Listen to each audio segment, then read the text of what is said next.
Hello, good afternoon, good morning, good evening, good night. Welcome one, welcome all. Welcome back to this channel, Voice in the Wilderness. We're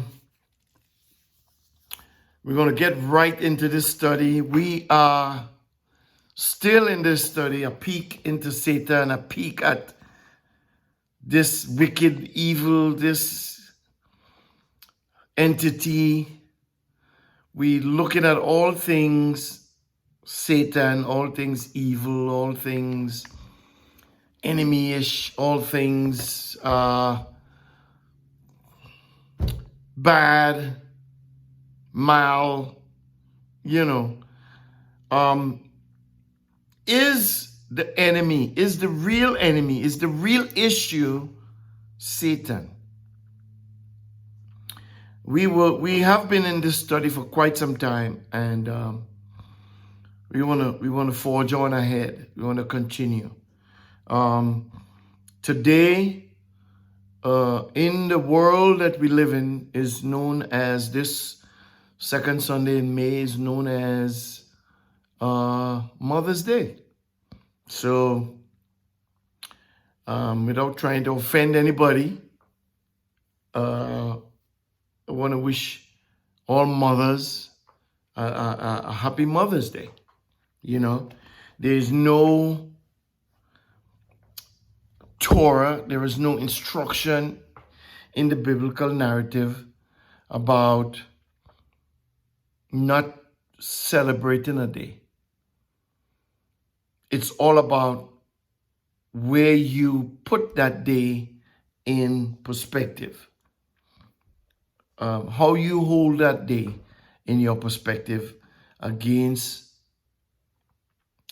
maybe the days that's more significant. Do you put Mother's Day ahead of the Sabbath? Do you put Mother's Day ahead of one of the biblical feasts? Those kinds of things. I don't think God is that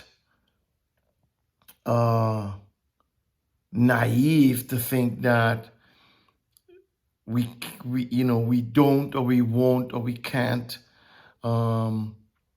partake in something as simple as expressing our appreciation for our mothers. So, for those of you who think, this is whatever kind of day you think it is, it's not a godly day or whatever, then, hey, it is what it is.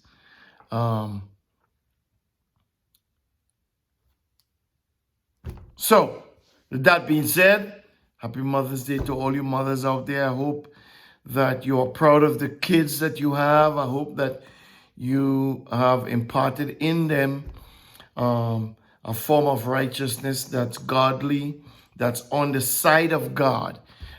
In this study, we talk about what is evil, right?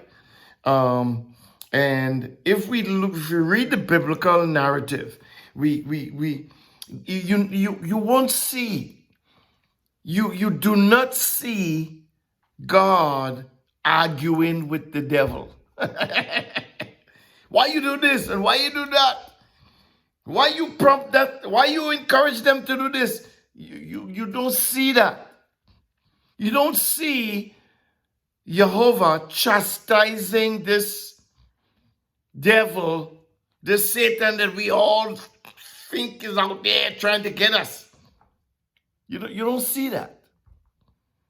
What you do see over and over and over again is God telling us, telling humanity, you do righteousness, do good, do justice, be merciful, be kind, love, all these things. His focus of attention is on us.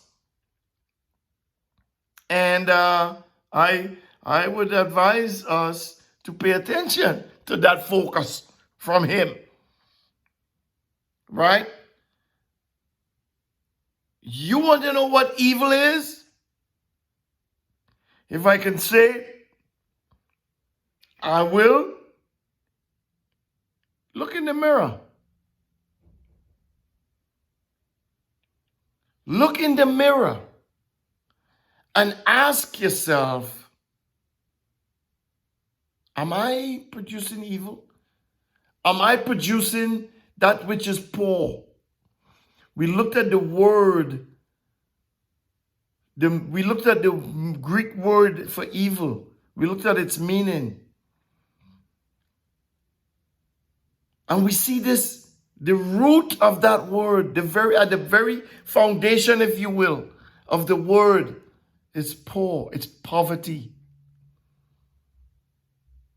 That's at the very root of that word.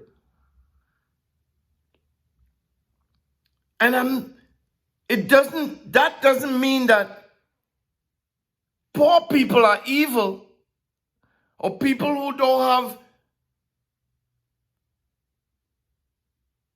money, great gain, great finances, great material wealth. That's not what that means either. Okay? Because you can have minimal financial, minimal material, minimal tangible wealth. Tangible meaning you could touch it, tangible. But have an exorbitant amount of untangible or intangible wealth, which brings us to the scripture that we've been looking at for the past few lessons, Matthew chapter 6. Right? We're talking about the tangibility of wealth. Evil is the tangibility of poverty. That means no material wealth, no intangible wealth, no nothing. You are just poor all the way around. There is nothing in you that's rich. You don't have wisdom. You don't love. You're not at peace. You know, there is no joy. There is no faith. There is no patience. There is no self-control. You just everywhere. And in addition to all of that, you have no money. All of that. That's what evil is. So, when we look at evil, if we don't know what it is, how do we know that we are not evil? God. How do we know that we are not poor? See, God knows everything. That's riches. That's wealth. That's nourishment. That's wealth beyond wealth. God knows everything. And in that knowing everything, He is quite capable of flowing in a way to produce good continually, constantly, effortlessly, if you will. Because everything is done in that vein. The written narrative in John's letter says God is love. His essence, his foundation, every, if you will, fiber of his being, every muscle in his body, if you will, every bone in his body, every thought in his mind, everything about him is soaked, is built, is tied, is seasoned. It's fashioned out of love.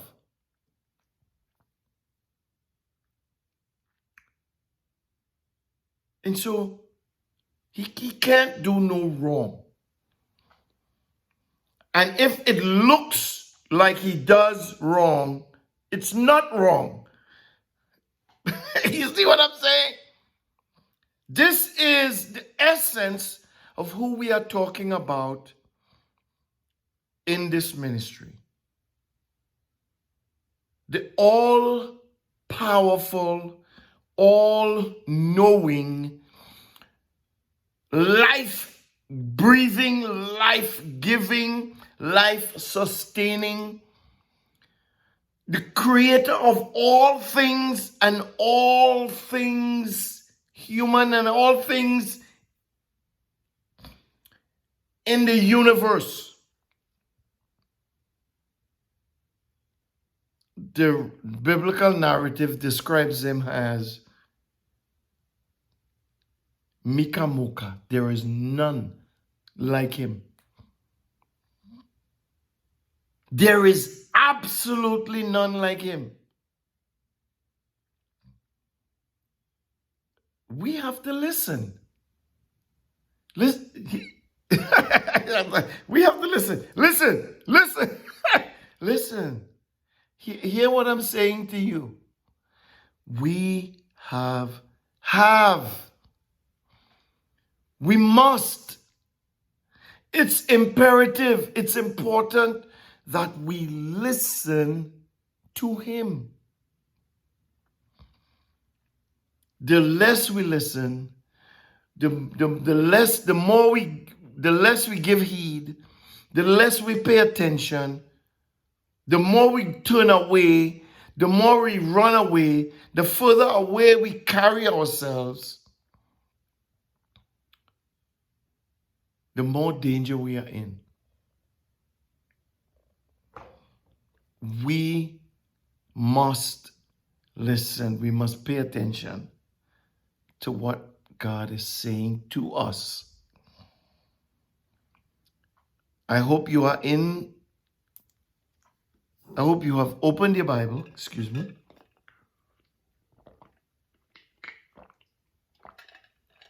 And I hope you have opened your Bible to Matthew chapter 6, because we're going to go back there. And we're going to read. We're going to go other places. But we're going to continue to drive home this point. If you are concerned about evil, if you are concerned about Satan, the devil, the accuser of the brethren, the enemy, the dragon, whatever you want to call him, whatever you call him, if you are concerned,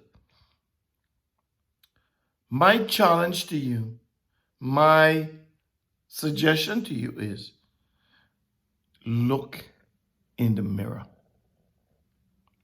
As I must do, as I do, as I have to do. Why? Because that's where the problem lies. Okay? In this narrative, I give you enough time to get to Matthew 6. In this narrative, we have been reading what God is saying.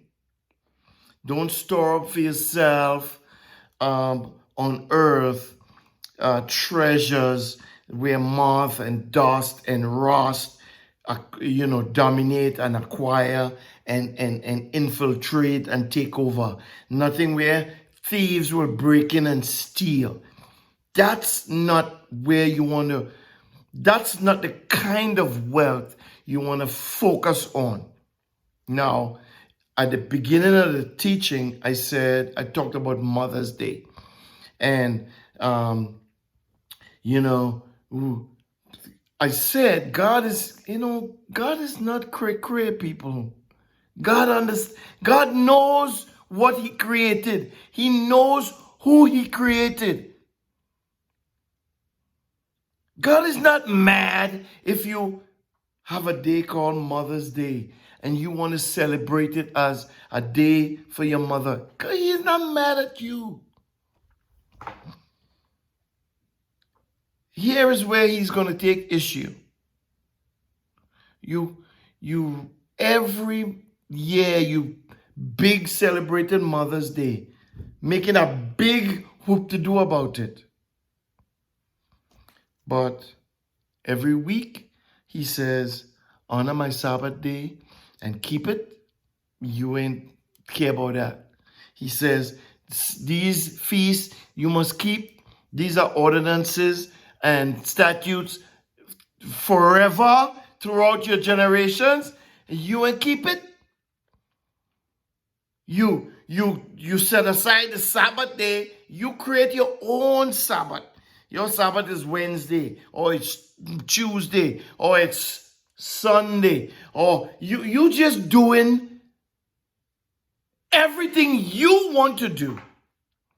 And you negate everything he asks you to do. That is where God is going to take issue with you.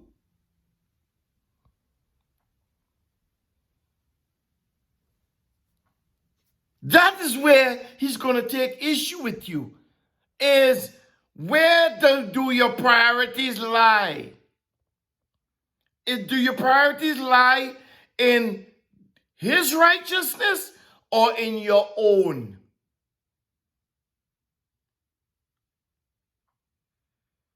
That is what God takes issue with. God has no problem with you being wealthy.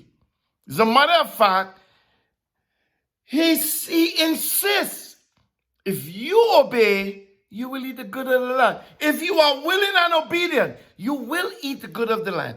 If you obey my commands, he will bless you beyond measure. So God doesn't have a problem with us doing the things that we sometimes do. I'm not talking about the obvious bad things, okay? That's not what I'm talking about. I'm talking about these little, we celebrating these little, we celebrate birthdays, we celebrate Mother's Day, Father's Day, I ain't going into the Christmas Day because that's not the day you show up. Is the eye. If therefore your eye Right? is sound, your whole body Oh God, what did I do? If your eye is I think evil, your whole body will be full of darkness. If therefore the light that is in you is darkness, how great is the darkness?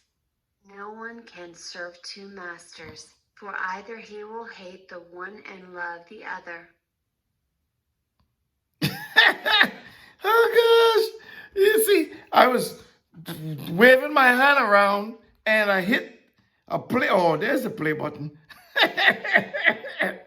And it started to play the scripture that we are going to read. It's funny. That was funny. I don't know if you thought so. So, as I was saying, we think, that we gotta be so, the old folks used to say that you're so heavenly minded that you're no earthly good. Right? And some of us, on the one hand, believe that we can't celebrate, in Mother's Day, Father's Day. We shouldn't, because all those, those are pagan days and so on and yada, yada, yada. And we will be so pious in our ways, kind of like what Yeshua accused the Sadducees, the Pharisees and the Sadducees of his day and time. Oh, we can't do this. We have to be, we can't have fun, and we gotta be like, ooh. But they're so heavenly minded that they neglect the weightier things of the law: mercy, justice, kindness. They neglect the weightier things. And this was Yeshua's argument with the people in his day and time. And I tell you, it's the same today. It's the same today.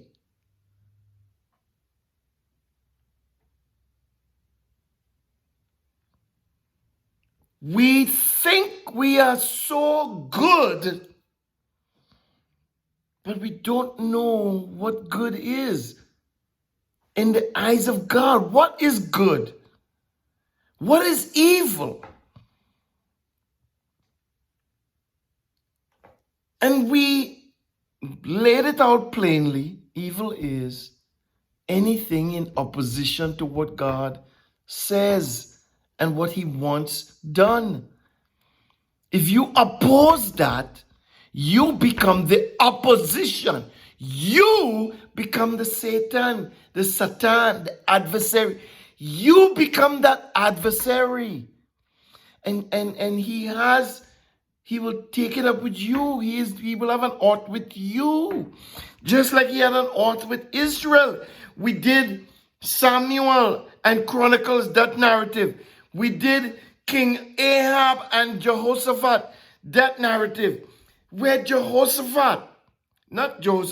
Ahab, he's wicked, he's evil.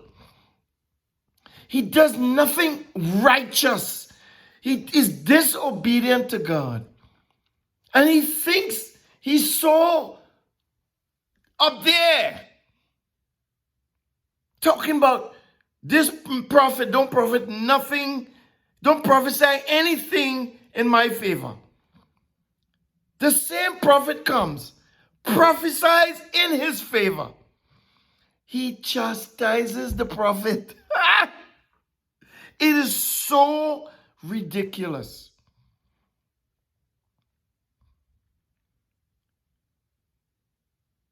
So he says the prophet doesn't prophesy anything in his favor.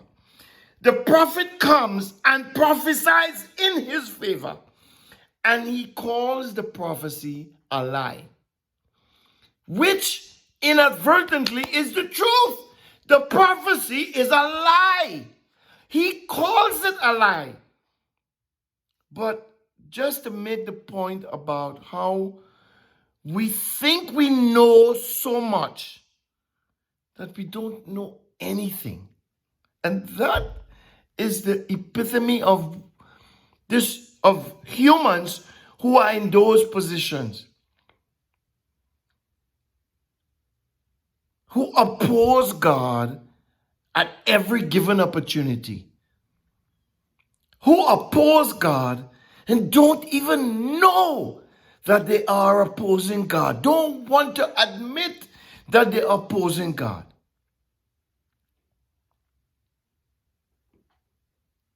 The prophet comes and prophesies in his favor. He calls the prophecy a lie. If you don't know what I'm talking about, go back, go in the videos and go back 2-3 parts before today. 4, maybe. 2 or 3 before today. Before this one, I should say. And listen to that. It's in Kings.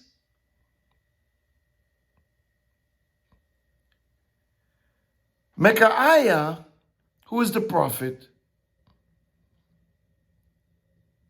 tells Ahab exactly what he wants to hear. You know, in the letters, it talks about talking about tickling ears, things to tickle your ears. And Ahab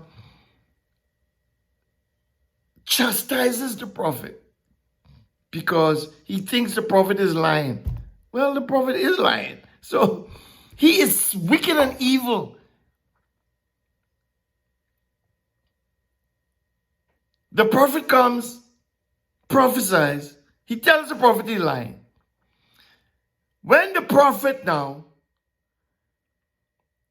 speaks the truth and tells him exactly what is going to happen, that's when he says, you see, I told you he doesn't say anything good in my favor. He's confused out his mind. Think he's so smart, but only to not even recognizing how dumb he is. No wonder why Paul admonishes the Roman church that God will use the foolish things of this world to confound those who are wise. When you think you're so smart, you think you're so wise, you know, you have, listen, and I'm not saying you don't have knowledge. Here's what I'm saying.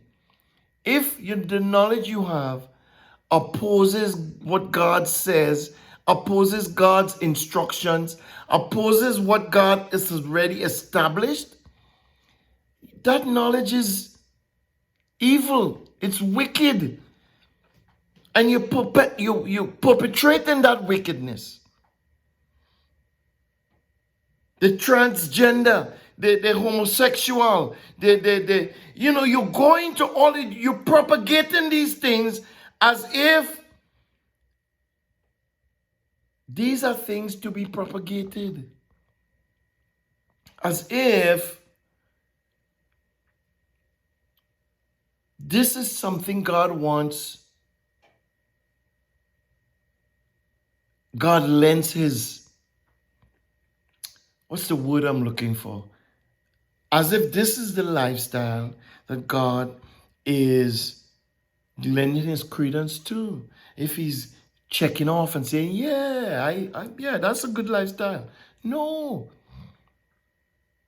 The biblical narrative declares that God made a male and a female. Now, when you listen to people now, it's like people, all of a sudden, nobody know what a male is. They don't know what a female is.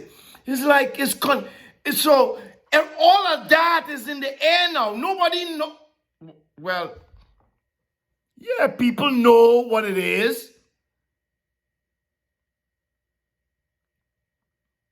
Everybody wants to be now ambiguous. Everybody wants to be wise now. No, people. It's evil. It is evil.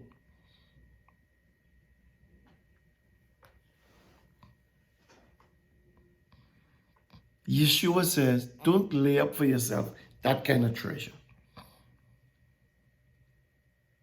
And we talk about the lamp of the body being the eye, and we went into all of that. I want to keep reading this because it is so vitally important to life. I made this statement before and I want to make it again.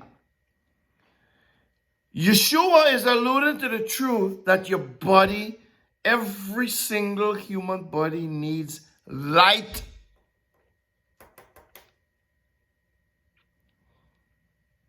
Every single human body needs light. Light.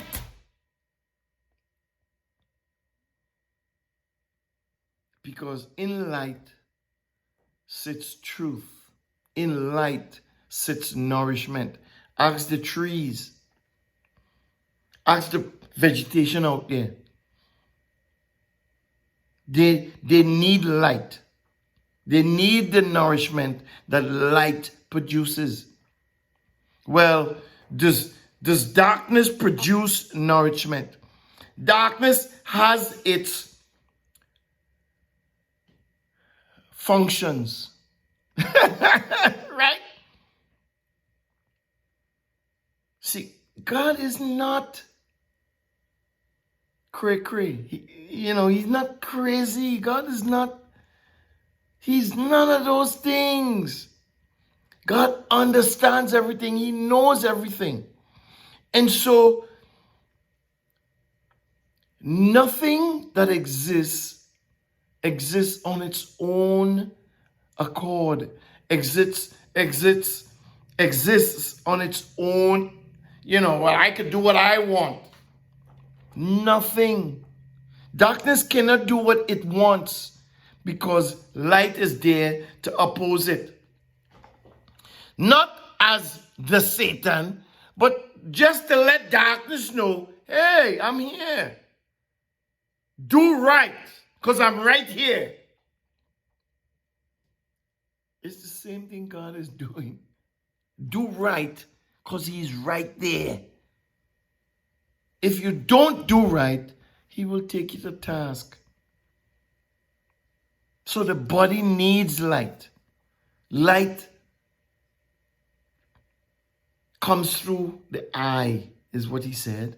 The eyes, in terms of your eyes, we talk about that. Ears, nose, mouth, taste, touch. And we talk about the startling statement about if your eye is evil. We talked about that. Your whole body. He didn't say half your body, Think about that for a second. If your eye is evil, your whole body is full of darkness. And if therefore the light that is in you is darkness, how great is that? If therefore the light is, what is he saying? Light could be darkness, darkness could be light. So, darkness has its functions. As I've said before, it's never gone completely. Darkness is never away completely. We did it last week. We take the light in the room. The lights in the room, I roll the chair back, we switch it off. The room got dark. Not black dark, but dark.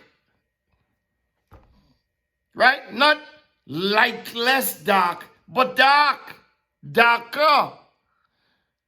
So darkness is ever present, if you will. Even in the night, when darkness is most present, we have created a thing called light. Even God created a thing called lights in the sky. Just so darkness knows, you can do your own thing, bro. I'm right here.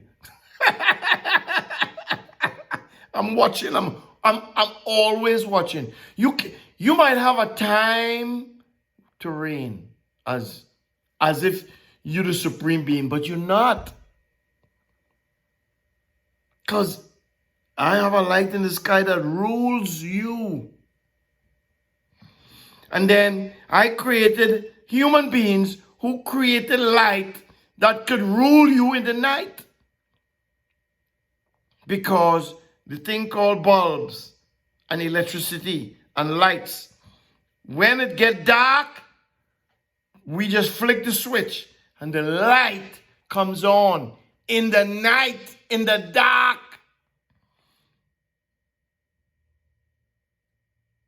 Think about it.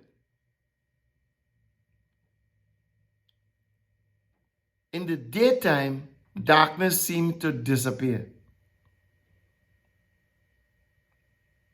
Light is prevalent.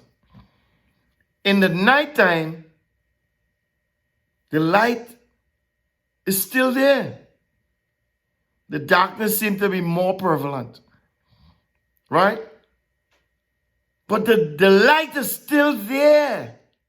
Think about it. Think about your own home, your street. Okay? The light is still there. When do we exist in total darkness? From a body perspective, from a human body, when you close your eye and you go to sleep, right? Because your eyes close, so everything inside is, I don't know. Can you look inside and see darkness? I don't know. But your eyes are closed. When your eyes close, you don't see any light. But guess what? Your ears are open Your mouth is there, your nose is there, your hands. So even though your eyes close, technically, right? The lights go out. There are still opportunities for light to come in through your ears. Because if, God forbid, something go wrong in the house, the smoke alarm go off, or the burglar alarm go off. You see what I'm saying? You could still hear if the wife want to wake you, or the children want to wake you. They could come shake you. They could put their hand on you and shake you. There is ample opportunity for light to come back. Light in terms of, a touch or a word or smell of smoke. Oh boy, that was deep. So even though night comes, the light is always present. So the light rules verbatim, if you will, in the daytime, but it's also got some say at night. There's also opportunities for light to work at night. You ever thought about this in Genesis? When you look at the days and you look at how God created, I'm going to tell you this, right? And the evening and the morning was the first day. Did you hear that? And the evening and the morning was the first day. So the first day is from evening to morning, which is what? What do you and I know starts sometime in the evening and ends sometime in the morning? What? It starts with D. We was just talking about it a minute ago. It starts with the word, with the letter D. Right, let me spell it for you. D-A-R-K-N-E-S-S.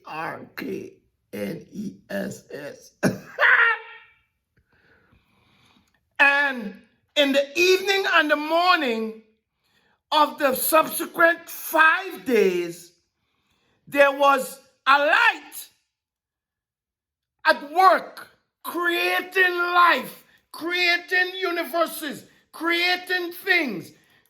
Evening and morning, day 1. Evening and morning, day 2. Evening and morning, day 3. Evening and morning, day 4. Evening and morning, day 5. Evening and morning, day 6. Darkness doesn't stand a chance.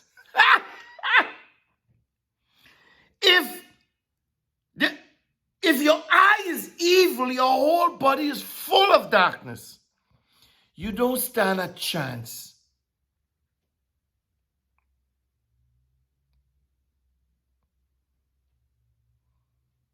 And if the light that's in you is dark, man, you're in a bad place.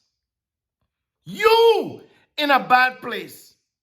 As I said before, if you have the slightest of a concern pertaining to the devil or Satan or the accuser of the brethren or whatever you want to call him,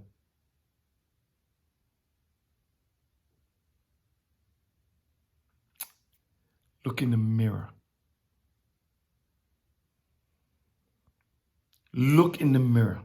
I'm looking in the camera. I'm seeing my face. I'm seeing everything I do. I do this, I see that. I do that, I see that. I see my hair. Everything I do, I see that. I see it. It's a reflection. So I'm looking in the mirror. Look in the mirror. If you're so awesomely concerned about, this devil. Are you looking in the mirror? Is the light in you darkness? And then he goes on to say, interesting, listen. In the believing world, in the religious world, in the world of belief and faith and hope, in the world of spirituality, we are so inundated with this idea of Satan.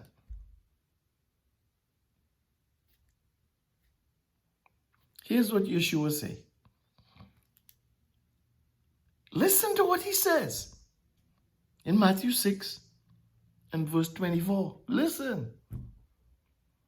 Tell me if you think this is a small statement or a statement of slight. It's like, let's spit. I don't want to hear that. No one. You listening? Listen and read. No one can serve two masters.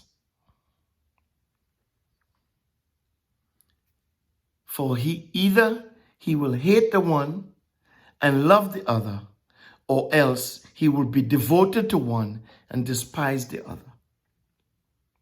You, me, cannot serve both God and Mammon.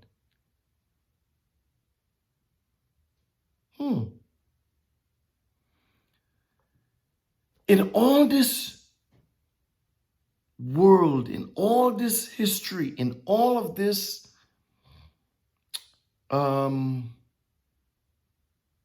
existence of life, if you will,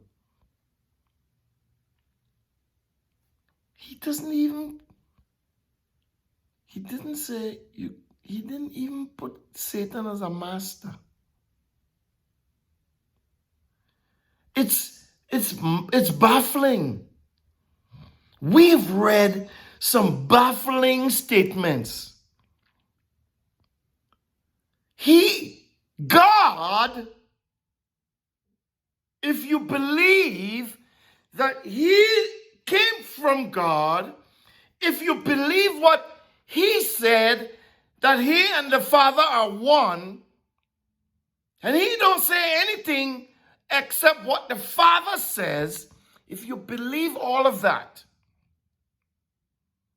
this is God speaking.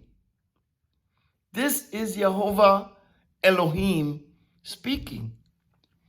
And Jehovah Elohim says, no one can serve two masters. For he will either hate the one and love the other, or else he would be devoted to one and despise the other. You and me, cannot serve Jehovah Elohim and Mammon. What is Mammon? Who is Mammon? That's a good question. I'm glad you asked.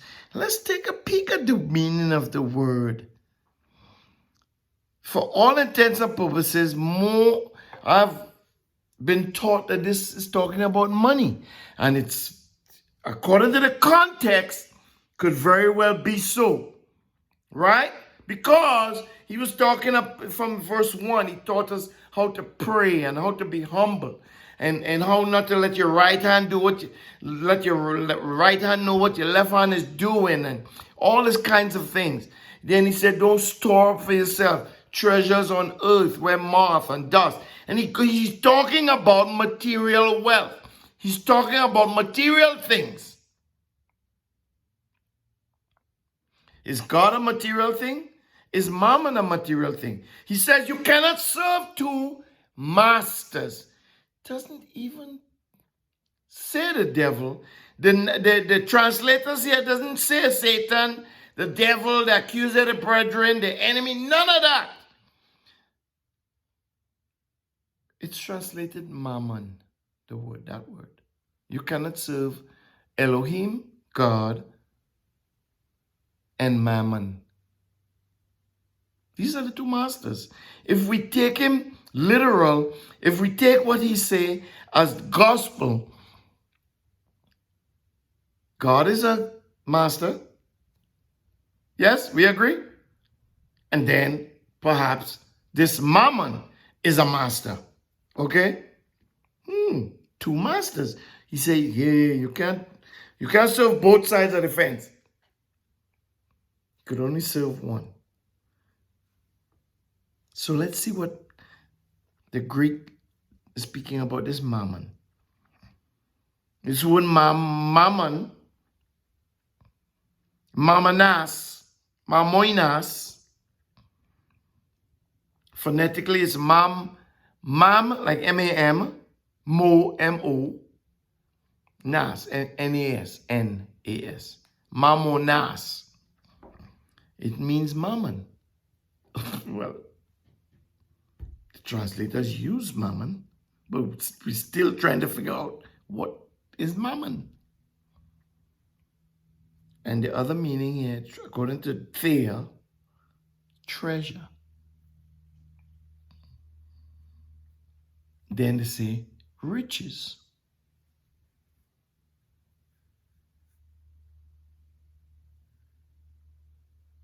Wealth.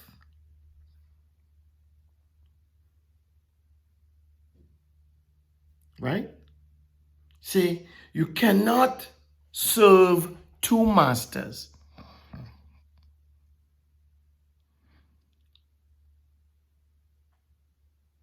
You cannot serve two masters. A phenomenal statement. If we want to look at a scale, you put God on one side, the scale should automatically topple down and break, because ain't nobody could be on the other scale and could bring God up, if you will, to create that balance.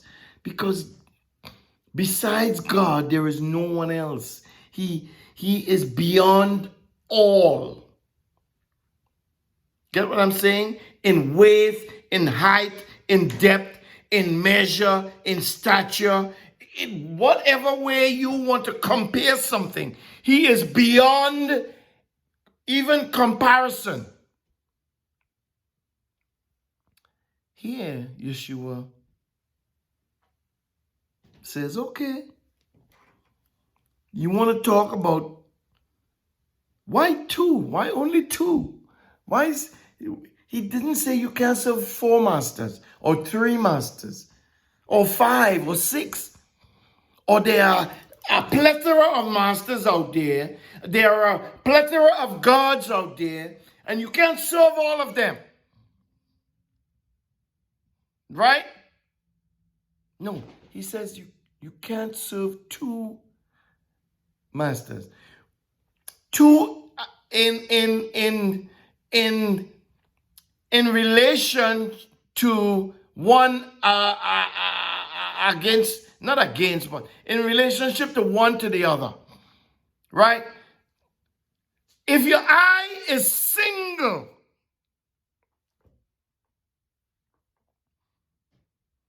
if your eye is single, the translator used that word single.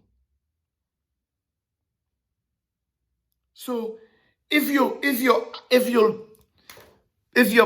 fixated on one thing, if you're focused on one thing, if you're hemmed in on one thing, if you're standing on one foundation, your whole body is full of light. But remember, in the context of singleness in that verse, he's not talking about single as in a unit, right? He's talking about single as in perception. And not just single as in perception, but he's talking about single as in the right perception. He's talking about single as in the right way or the right thing or the right kingdom or the right king or the right master.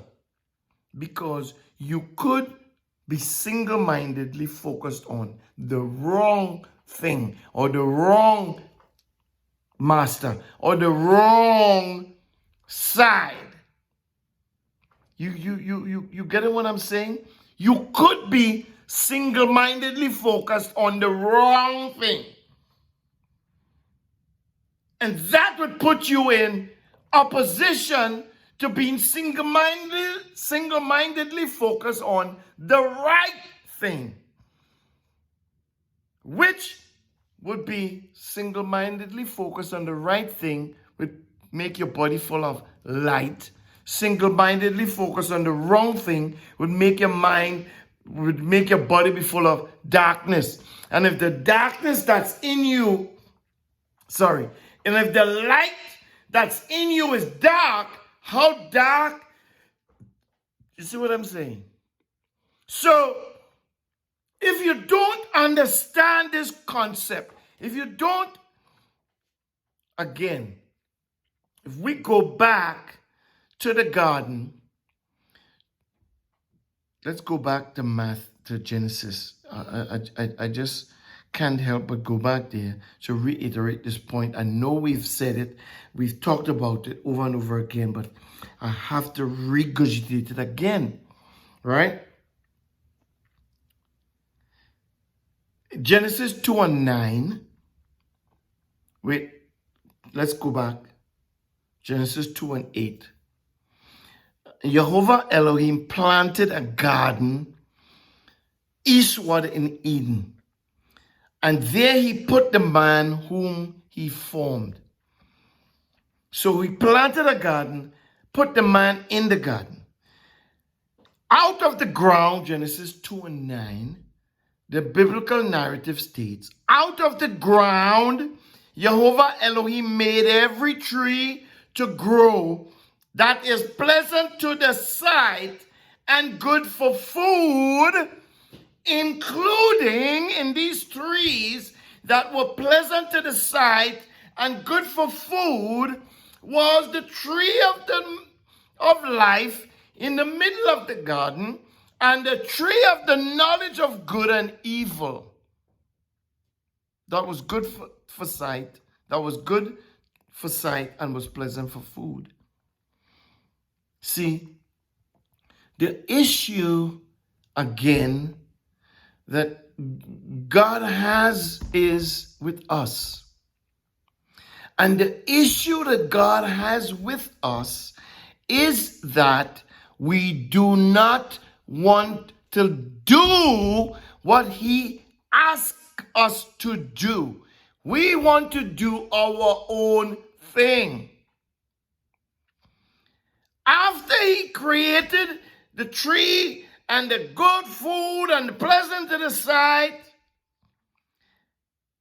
he go down to verse 15.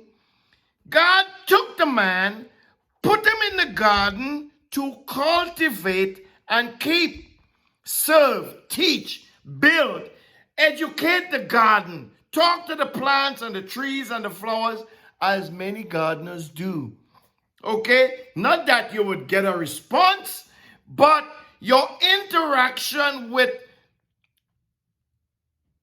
your surroundings foster the atmosphere of growth and life and health. Your interactions. And so what has happened? God puts the man in the garden to cultivate and keep. And one of the characters of the word keep is to serve. Right? Serve. Verse 16.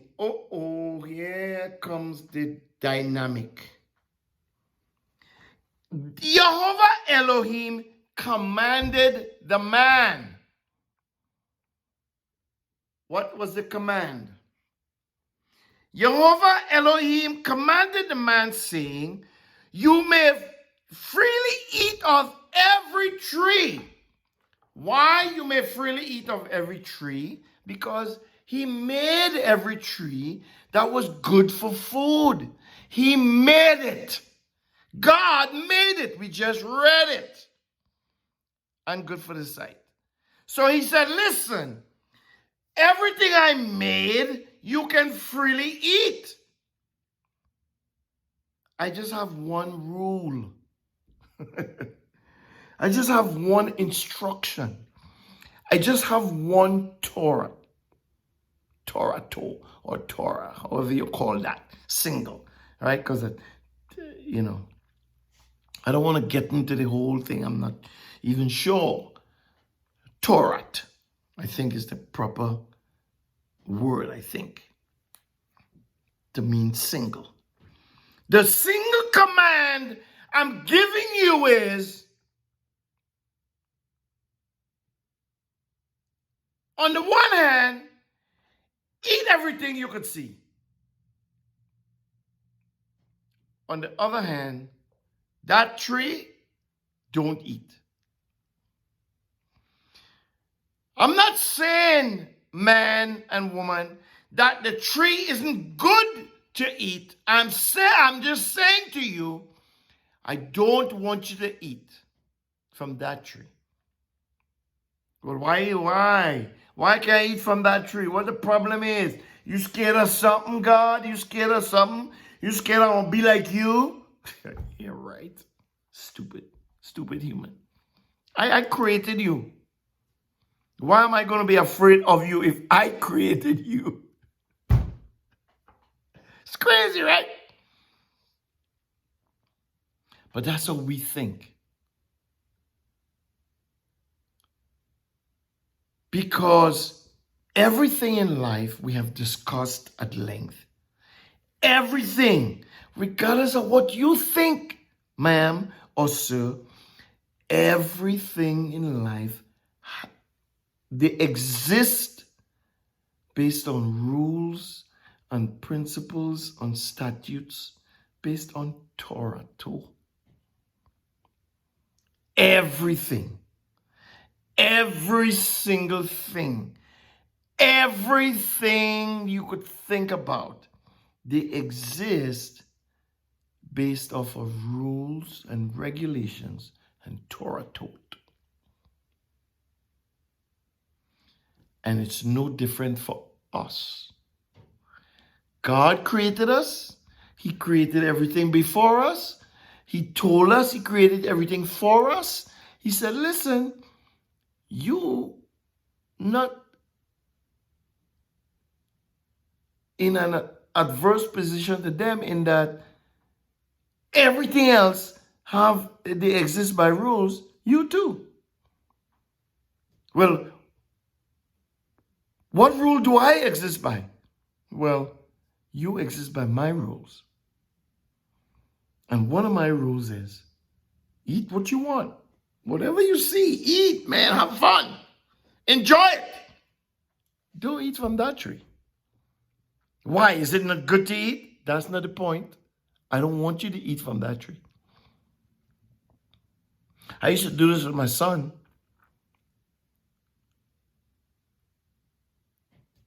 Who was living with me at the time. He was in school. And I used to tell him, I say, okay, your bedtime is 9 o'clock. Okay? I used to work 2 jobs at one time. One job was part-time, night. Night meaning go to work for 9, get off at 6, come home, bathe, take an hour or 2 rest, get up and go to work again. It's tough. That's rough. But see, my son was a teenager. See, if I'm not there and he watching a show and the show goes past 9, technically, not technically, but literally he's free to watch till 10, 11 o'clock if he wills. Because I'm not there. I'm not there to say to him, hey, what you doing? It's 9 o'clock. Yeah, understand my point. And you will say to me, well, we living in a fallen world, so that's why it was that. Well, at this time, the world wasn't fallen.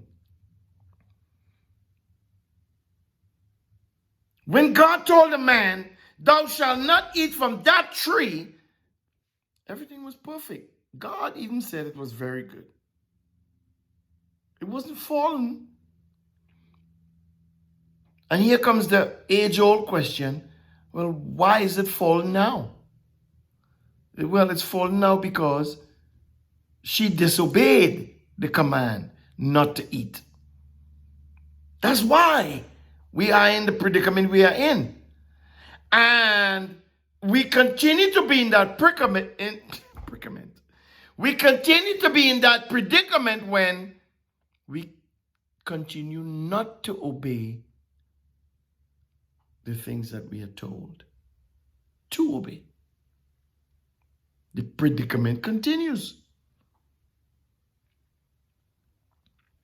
So it's not that the tree wasn't good for food. It's not that the tree wasn't pleasant to the sight. It was that God said, hey, don't eat from that tree. That is, was, and will forever be, I don't want to say the issue because it's not an issue per se. That's the thing we have to hold that up. That in terms of the command of God. Who held it up? There was a man who lived about 2,000 years ago who did the thing perfectly. What is his name? Oh, his name is Yeshua. The first and only man to do it perfectly. No issues. People wanted him to do all kinds of stuff and he keep telling them. His mother said, hey, make some wine. Come on, woman, why are you trying to tempt me? Don't do that. Nevertheless, okay, I'll obey my mother. Oh, gosh. Sabbath day come. Somebody's sick. Take up your bed and walk. Hey, you're not supposed to work on the Sabbath day. Who told you that? Is that work? Is that what you call work? So you see the man suffering and you call it work just to help him out. You call that work. If you have your animals out in the field and one of them fall in a ditch, you will leave it there and wait until Sabbath is past and then go help the animal. Oh, you evil people. Evil people. You will leave the animal out there to suffer. Because, oh, God says don't work on the Sabbath, so I don't want to go there and help. Really? See, I say it now and I'll say it again. We think we're too smart. And because we think we're so smart, we are so dumb.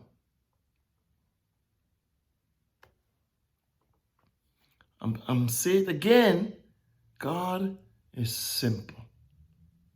We have to understand. We have to try to understand this God we serve.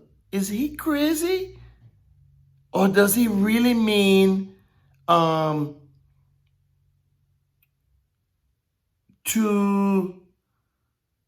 not work on the Sabbath day? What does he mean by recognize the Sabbath day, honor it, and make it set apart? What does he mean? Yeah, he means that you don't want you to work. That's what he means. But all things taken into consideration, we have to apply a level of wisdom and understanding. Like he says, If you have farm animals and one of the animals fall in a ditch, would you not be merciful and go out there and relieve the animal of its suffering and then continue the Sabbath? Because God is merciful. Or if you are walking out in your 1,000 cubits, or people are so fixated on things. You can't go beyond a certain limit or whatever. You go outside your house and you see something that requires, let's just say, immediate attention. You're going to tell me that you are not going to apply that immediate attention because it's what?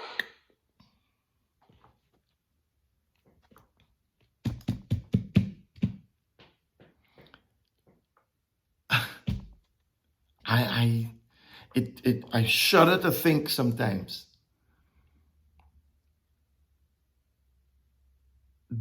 about us as human beings. Because again, we can be so wise, so smart, so knowledgeable, and yet so dumb and silly and ignorant.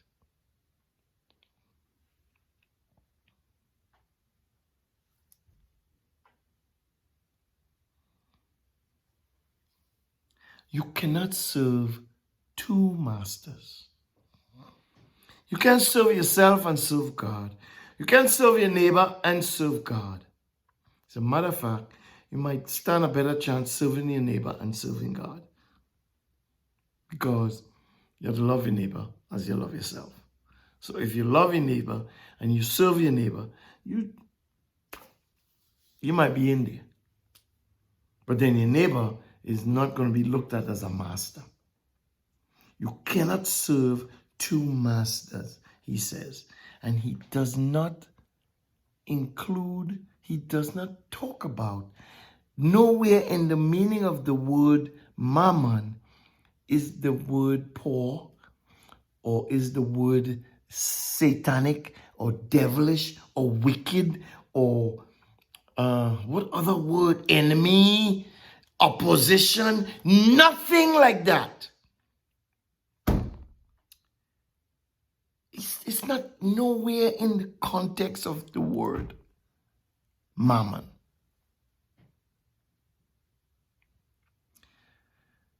But we have made the devil into a god. He is the god of bad.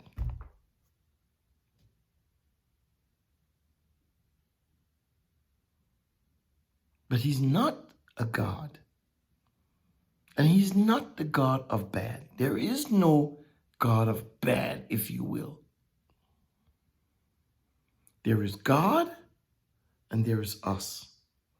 And again, God's problem, if we could even say that, his issue, if we could use that word, is with us. Let's go back to the book of Genesis.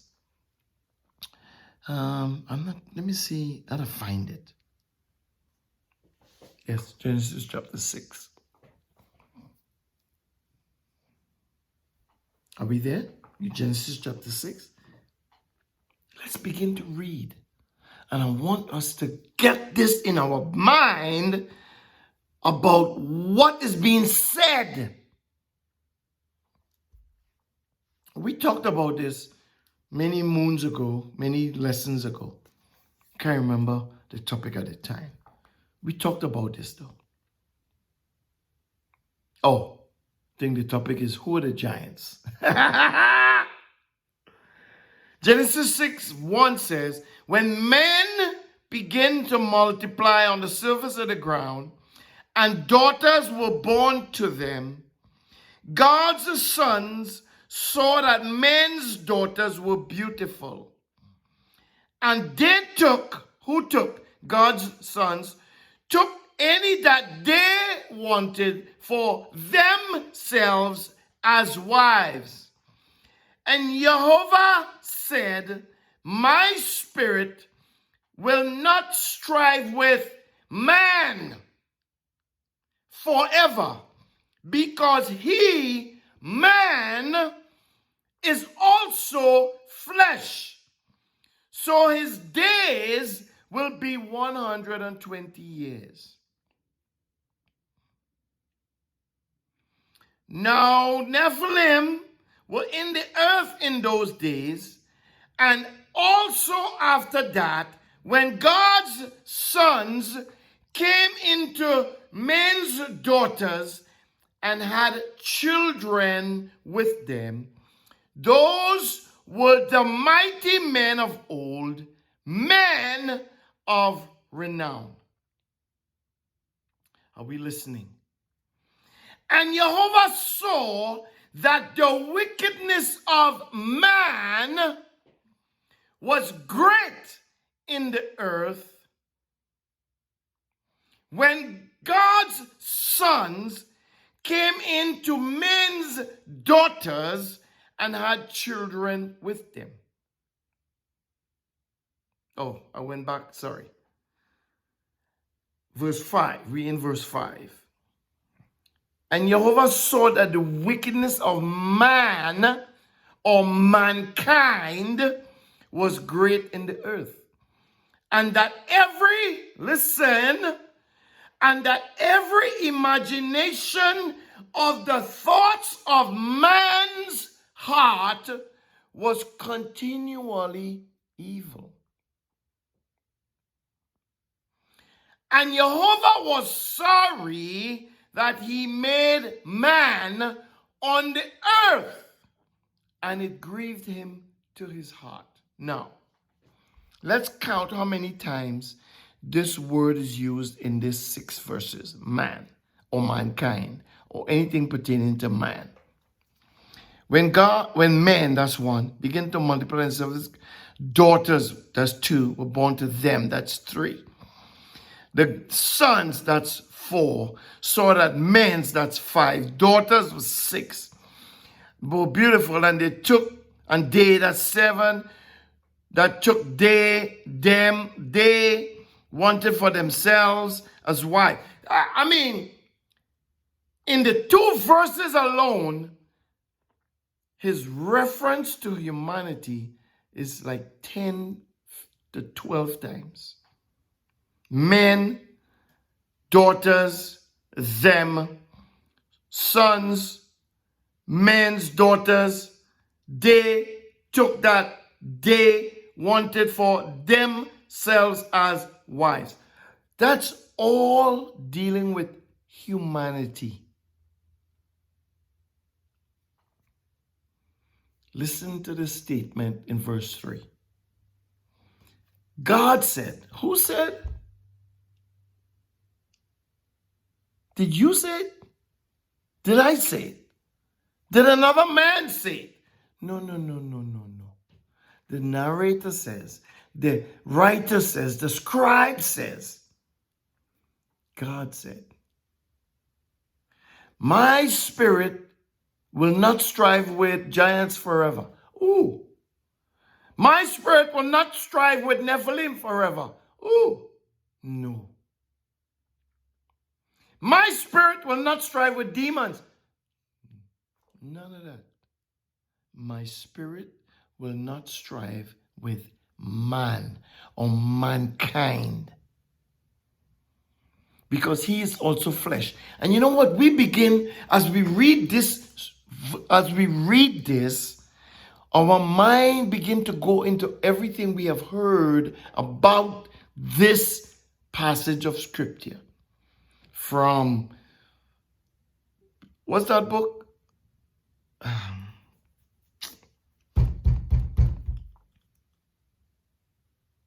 Can't remember the book.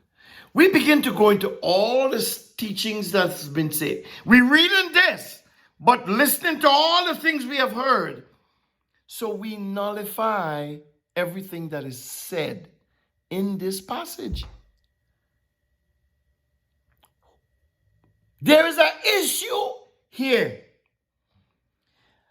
The problem here God is having, it's not with giants, it's not with angels, it's not with spirits. I'm sorry, but you were misled. The issue here, the problem God is having here is with humanity, humankind. Humankind. And I will say it now, and I'll say it again, always and forever. Angels cannot have intimate relations with humans. It is not how they are created. It is not the character. It is not the propensity of an angelic being or anything that we don't deem human. It is not in their creative construct to have intimate, physical intimacy. Why? I point to the narrative in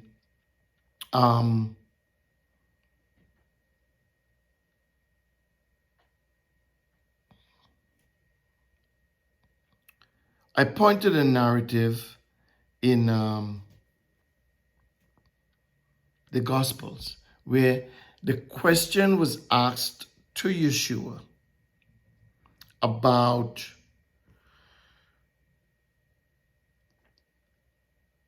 a certain situation where a man marries a woman. The woman never got pregnant. She never gave birth. She never had a child for the man. The man dies. His brother marries the same woman because according to the Torah, there is a instruction for the brother to fulfill the brotherly duties in bringing forth his brother's seed and so on.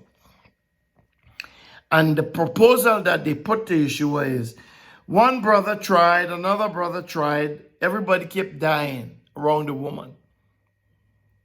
And the question is posed, in heaven, or in the next life, if you will, after this life is over, who becomes the husband to the woman? Here's what Yeshua's answer is. Nobody. You do not know the scripture. Because in heaven, everybody will be as the angels are. As the spirit, as they are, that's how you will be.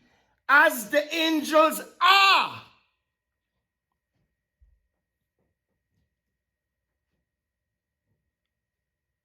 Angels cannot, do not. I'm sorry to tell you, angels do not have the ability to procreate. Humans do, and God does, because He created us. I'm just saying, people.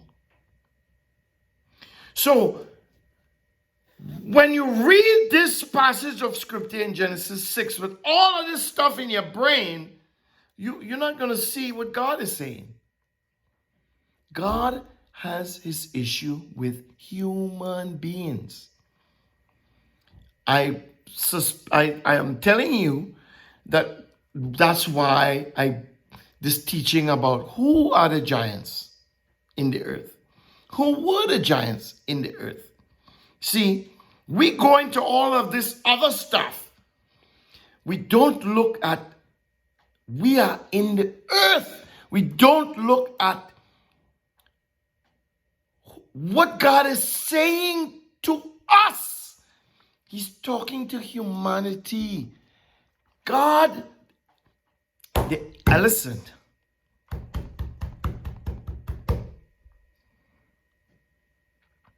Because we see the word, the Nephilim were in the earth in those days. I have a Bible here. It has a note by the word Nephilim. It says giants. Let's look at the word Nephilim. Let's look at the word giants and see. Is he talking about physical giants? Is he talking about angels? What is he talking about? What is this Nephilim? What's the word? Brown Driver Briggs. Nephilim is a fellow. That is a bully. Listen, or tyrant.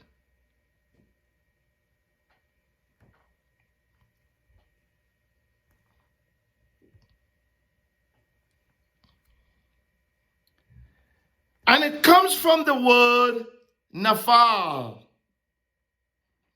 So because the root word means to fall, to lie down, to be cast down, right? To lay prostrate, to prostrate oneself. Oh, everybody think it's fallen angels. Everybody think it's fallen angels. But nobody's looking at context, and nobody wants to look at what God is saying and who God is addressing.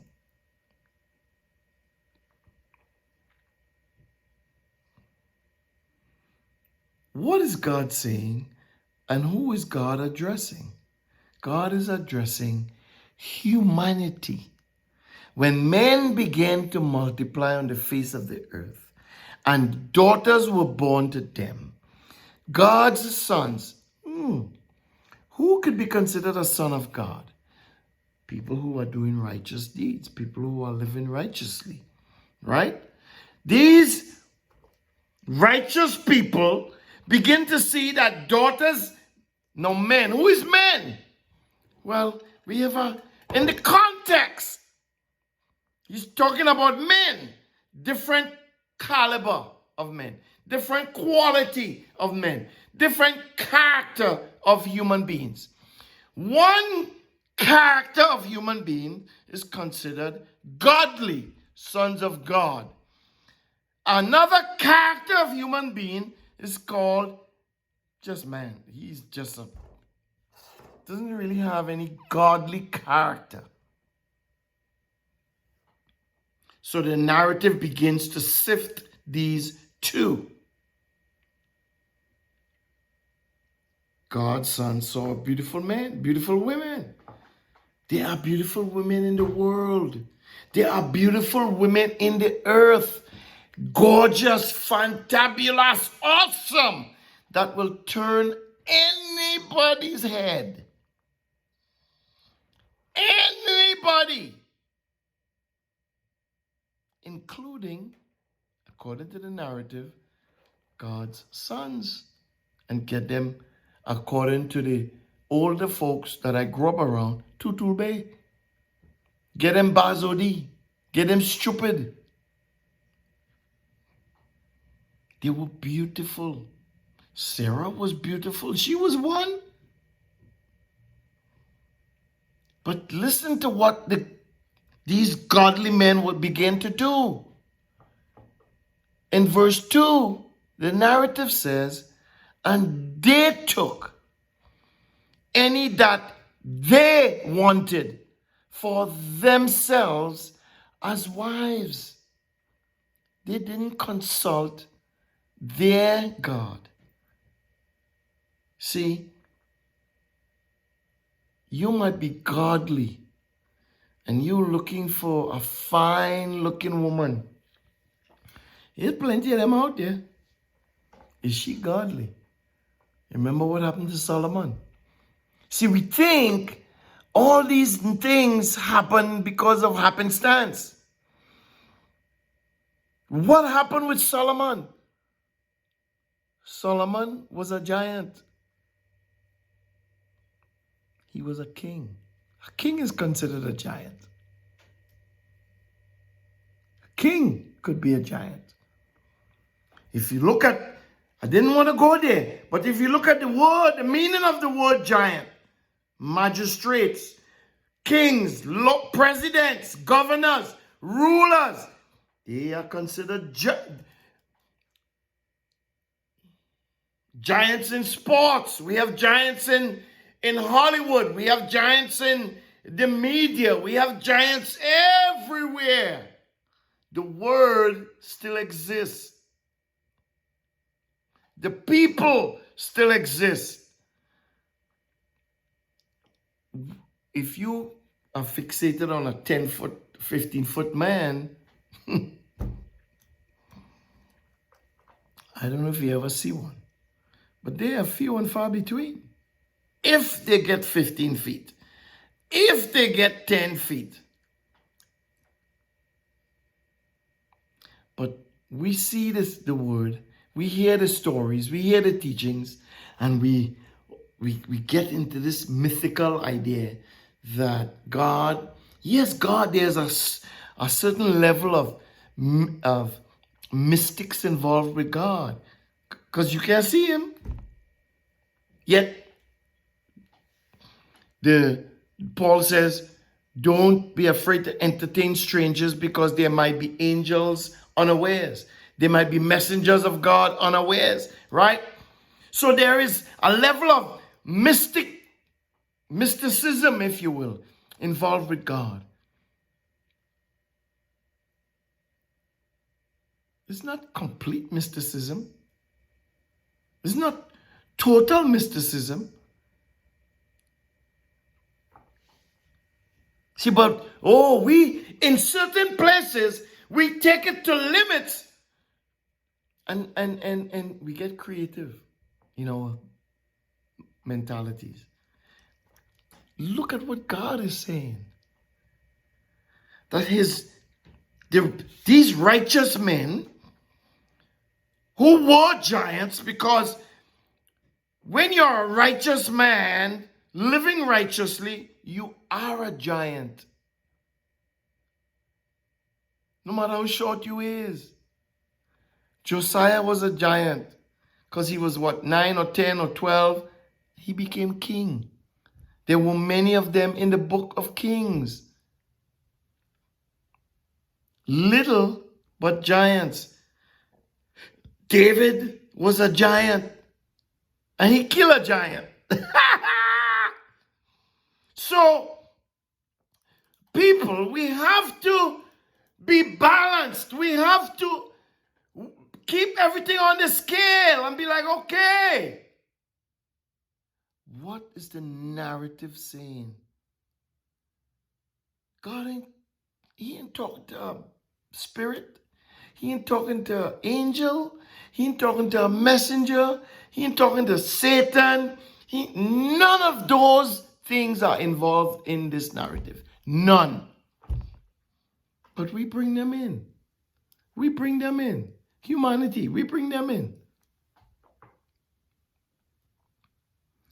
They took any that they wanted and made themselves wise.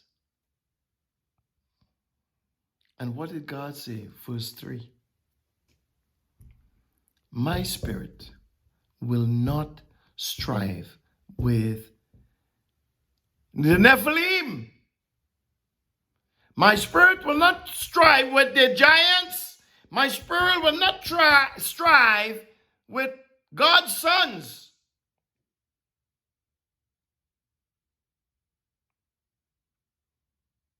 He says, my spirit will not strive with mankind. His issue is with mankind. His issue is with you and with me. He has a problem with you and with me when we don't obey, when we don't follow his instructions, when we don't do the things that we know to do that are right. You will ask the question, well, how were these men living and what were they doing that was right? We don't know because we were not there.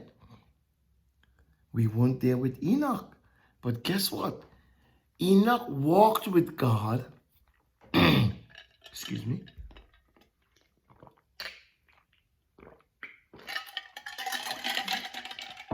And the narrative says he was no more because God took him.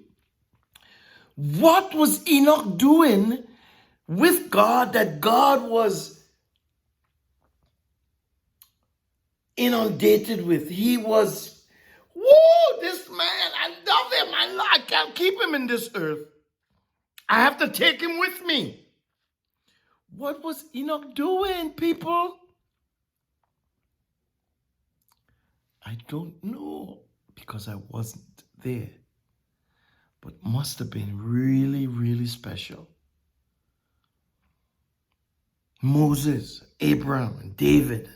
What were these people? What were they doing? They weren't perfect. They weren't sinless because after the woman ate, it was appointed everybody was going through, everybody. What was it about these people? Enoch, Elijah, God just took them. I live in you, but you too. Oh, you remind me so much of what I want from humanity. I can't leave you here because they're going to, you know what they say? They're going to take you out because they won't spoil you.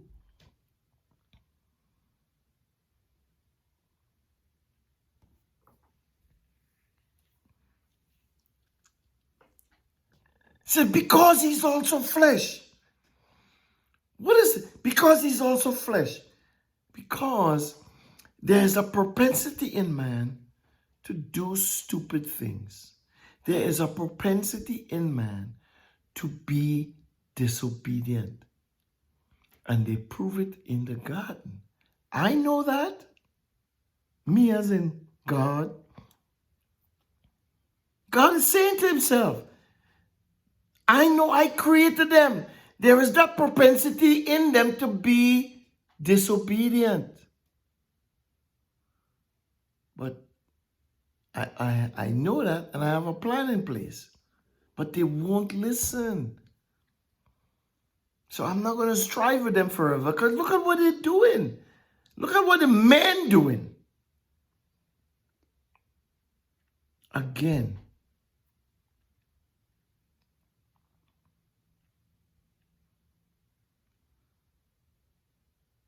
Verse 4. And the Nephilim were in the earth in those days, the giants, these men of renown. You know, they were giants in their right. Kings, maybe, perhaps.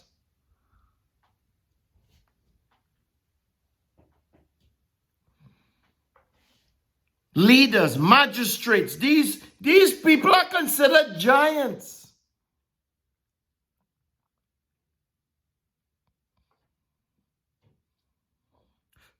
They came, they took who they wanted. They made them their wives. Solomon took who he wanted, made them his wife. Got to make a pact there, I'm gonna make a pact there, got to make a pact. Making a pact with everybody, just marrying 1,000 wives. What are you going to do with 1,000 wives, bro?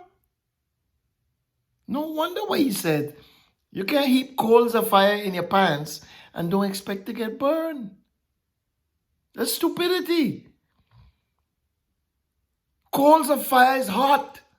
If you heap that in a heap and put it in your pants, you will get burned.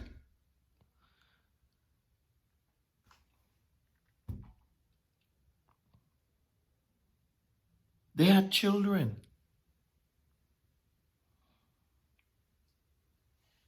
They were just doing what they wanted to do. Forget God. Look how them women is so. I'm telling you, it got some fine ones out there, brothers. And I had to warn, unfortunately, I had to warn you, sisters. They got some fine ones out there. For those of you who caught that, are you on the side of righteousness? If you are on the side of righteousness, you cannot do these things. Whether you're male or female, you cannot do these things. God took issue, serious issue. Yeshua said, when he was asked about his second coming, he said, as it was in the days of Noah, so shall it be. Listen to you giant believing people. I'm giant in terms of these enormous beings, whatever you want to call it. Listen, Yeshua said, as it was in the days of Noah, so shall it be when I come. Well, how was it in the days of Noah? We read in it. Men was doing what they wanted to do. They didn't care about God. They didn't care about right or wrong. They wanted to do what they wanted to do. In this specific case, he's talking about relations with women. Read verse 6. Sorry, verse 5. Read. This is where we are today. Jehovah saw that the wickedness of angels. No, he saw that the wickedness of mankind was great in the earth. So, as it was in the days of Noah, so shall it be.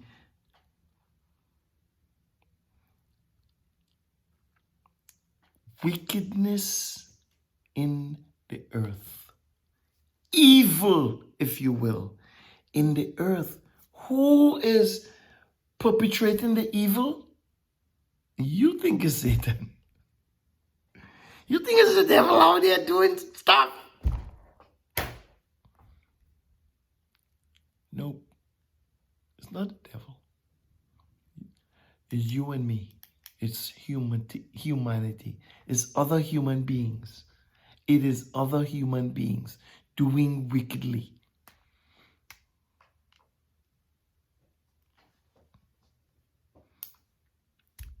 Genesis 6 verse 5.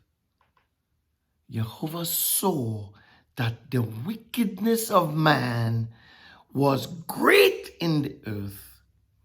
Here's the next part of the sentence. And that every imagination of the thoughts of man's heart was continually only evil. Talk about damning words. Listen, I'll read it again and we will close here.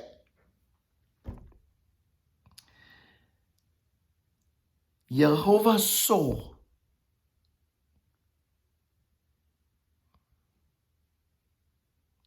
So is he looking at what they are doing? Yes, he sees what they're doing, But what they are doing is coming from another place. Jehovah saw that the wickedness of mankind was great. Listen, and that every imagination, not some imagination, not half of their imagination, no, that's a little bit, no. Every imagination of the thoughts of the man's heart was continually only evil. Listen, you can't get more damning than that when it comes to damning human beings.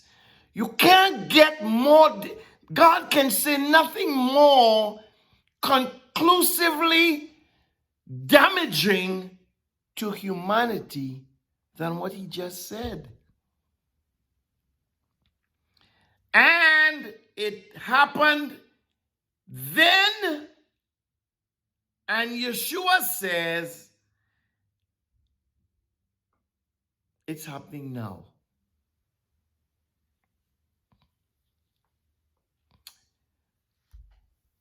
Put that in your pipe and smoke it.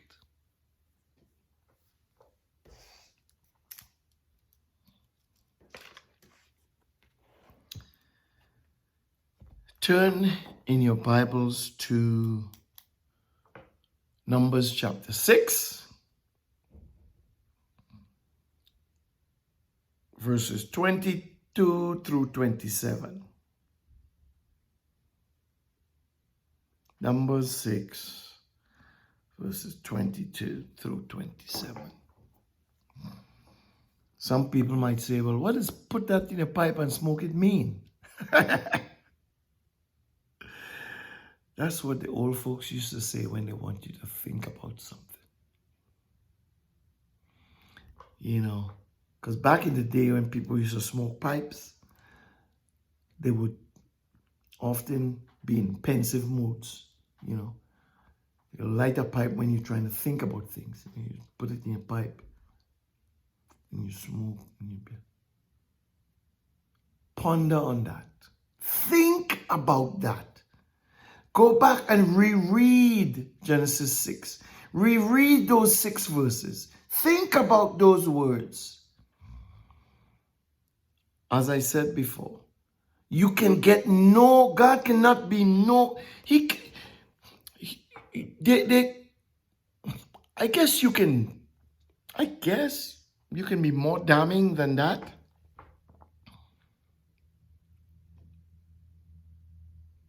But man, that's an indictment to humanity, to our consciousness, to our minds, to our hearts, to the very inner part of our being. Because we want to do what we want to do. And we insist on doing what we want to do, irregardless of what he says. And God has said it from the beginning, and he has said it in the end. If you obey me, you will be my disciple.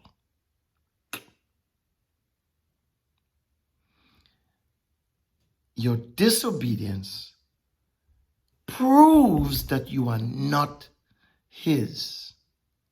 It proves that you are your own. Every time we are disobedient, we operate in an opposition stance, in a stand opposing him. That puts you in Satan's shoes. That puts me in Satan's shoes. Think about that. In addition to what I just said to think about. Oh, so in closing, mothers, Father's Day is coming up pretty soon, so on Father's Day we will wish fathers a happy Father's Day. Oh boy, are we in Numbers chapter 6? Numbers 6 and 22 says as follows. And Jehovah spoke to Moses, saying, speak to Aaron and to his sons, saying, this is how you shall bless the children of Israel. You shall tell them, Jehovah bless you and keep you. Jehovah cause his face to shine on you and be gracious to you. Jehovah lift up his countenance toward you and give you peace.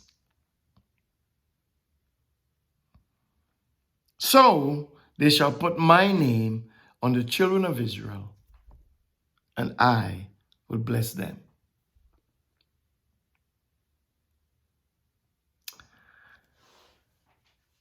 I hope you enjoyed this session.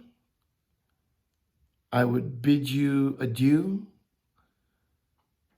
Good night, good evening, good morning, good afternoon. Shabbat shalom, shavua tov, arrivederci, adios. Until next time, peace.